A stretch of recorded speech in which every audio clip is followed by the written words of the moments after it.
Hello, brothers and sisters, and welcome to another time of Bible teaching. It's actually not really a Bible teaching, just something I wanted to share with you, something that was on my mind.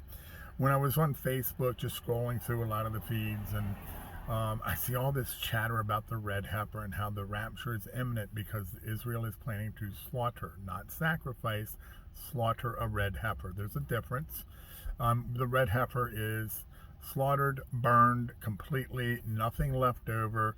They gather the ashes. Those ashes are used as a way to cleanse. Okay, it's used to cleanse the Temple Mount. It's also used to cleanse people with the 3 feet, the 3 pilgrimage days, which basically covers just about all the appointed times that we find in Leviticus 23. But when they travel up to Jerusalem to the temple, there would be, I think, 7 pots of water, large water pots. We see them at the wedding at Cana, where Messiah turned the water into wine. Those were those pots, and people would be a little bit of red heifer. The ashes are sprinkled into them, and people are sprinkled as they go into the city to purify themselves. So the chatter is basically saying, oh, they are getting ready to sacrifice a red heifer. And I haven't really dug into it to see when it's going to happen, because and the question we have to ask ourselves, is this prophetic? Yes. Does it give us the timing for the rapture? No. Okay. To cleanse the Temple Mount.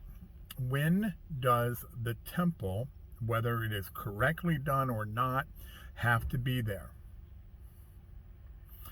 30 days before the midpoint of tribulation, the abomination of desolation will be spotted. And at that point, the offerings at the temple will be ceased. Well, you got to start them in order to stop them. So it is by 3.5 years into tribulation that you have to have a temple. So you know what? If the fact that there are red heifers and they can sacrifice one, or slaughter one, and have those ashes is huge. But it doesn't tell us the timing of the rapture. And that's what I'm seeing on Facebook. Oh, the rapture is going to happen next week. Okay, maybe I haven't seen that. But that's kind of the gist of it, that the rapture has to happen right away because they're getting ready to I keep saying sacrifice. It's not a sacrifice. It's a slaughter. Now, I know in the past I've done some research in this. This is from memory. They've only slaughtered 7 red heifers in the history of Israel. There's a lot of chatter about how old a red heifer can be and how long the ashes last for, but that is generally based on writings of man, teachings, things in the Talmud and elsewhere. Our biblical reference about the red heifers is in Numbers 19. It doesn't tell you how long the ashes last for. It doesn't tell you the age of the red heifer. It just has to be without blemish. What's interesting to note is the last time this chatter was going on, like, are you going to sacrifice or slaughter a red heifer? The rapture is happening. It was a couple years ago. And at that point is when Hamas attacked Israel. And a lot of chatter, a lot of talk, I believe it's possibly true, was that the reason for the attack at that time was to stop the sacrifice of this red heifer. Keep in mind, when we read Psalm 83, and that's the next war, the war that happens right as tribulation begins, it's not that the nations around Israel hate Israel. It's that they hate the God of Israel, and they don't want that temple to be rebuilt. Anyhow, so when you see these things where everybody's screaming, oh my goodness, there was another one.